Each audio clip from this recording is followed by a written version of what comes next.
there are three basic reforms. And I better tell you where these come from first.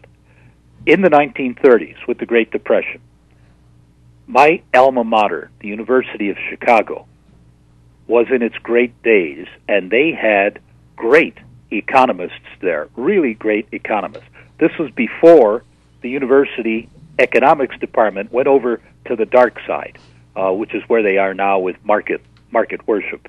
Naomi Klein makes that clear in her book about right. Friedmanomics is what we call it. The shapeshifter, feudalism shapeshifters, Friedmanomics. Ooh, scary. Or as I call it, neo-economic fascism. Exactly what it is, and maybe they think they can get feudalism reestablished with computer work, with computers.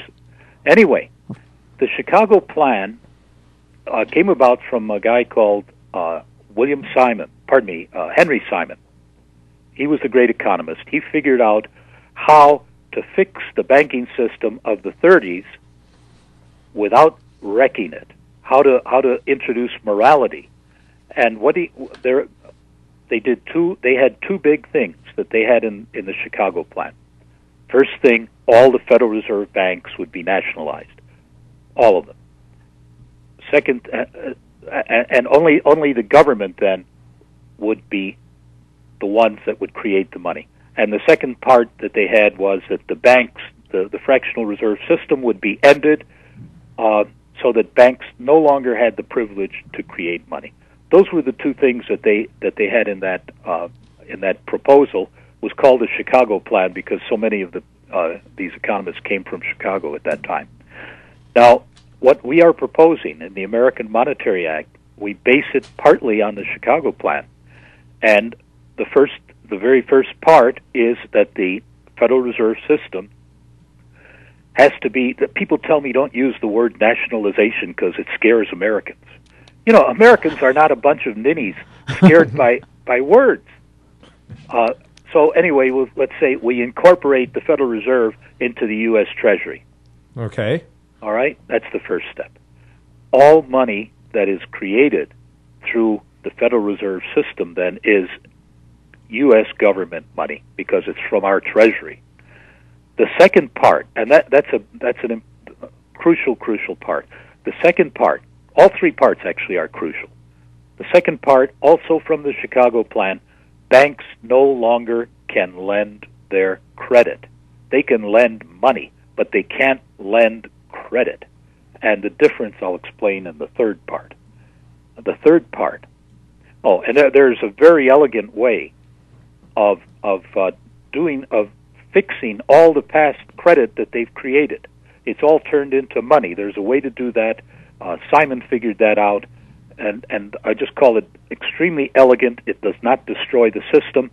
What happens is that all the money that the banks created in the past, it's after the fact, it's considered that it was created by the U.S. government and that they loaned it out as intermediaries of the U.S. government, and therefore they owe it to the U.S. government. Their clients still owe them what was loaned to them, but the banks in turn owe that to the U.S. government, so that as loans are paid off, they get paid back into the U.S. government.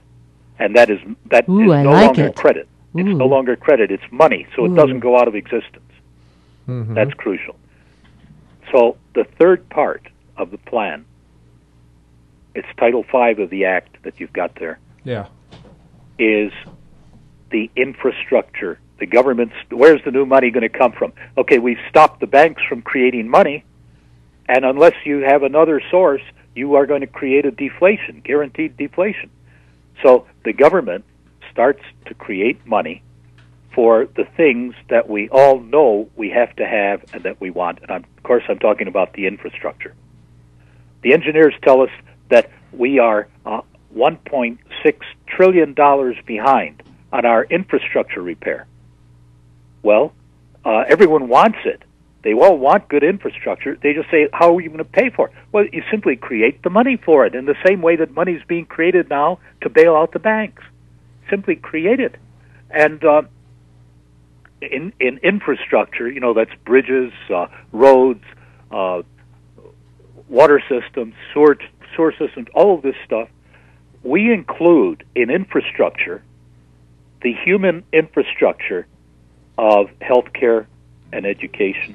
Mm-hmm. Because how are you going to build the hardware if unless you have educated, healthy people? Well, that's really profound. We've got a short break here. Can you hang on with us? I'll hang on as long as you want. Okay. Great, thank you. We have a short break. We're talking with Stephen Zarlenga, and you're listening to Democracy's Edge, and we will be back after this short break. Second time today, everybody scatters